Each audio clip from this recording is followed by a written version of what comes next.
মালিকুল মওত আসবে কেলাতে। মালিকুল মওত মানে আপনার কাছে আজরাইল ফেরেশতা, মৃত্যুর ফেরেশতা সবার কাছে একবার আসবে, দেখতে পাবেন, কোনো সমস্যা নেই। এই ফেরেশতা সবার কাছে আসে, কিন্তু জিবরাইল সবার কাছে আসে না।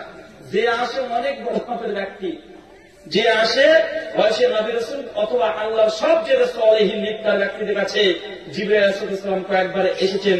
তার মানে বুঝতে হবে আমরা যে ঈদ মিলাদুন নবী উদযাপন করলাম, এটা না কোরআনে আছে না হাদিসে আছে, এটা আমাদের মতো আলিম উলামারা এমনি তৈরি করে দিয়েছে ধর্মের নাম দিয়ে, অথচ এটা ধর্ম নয়।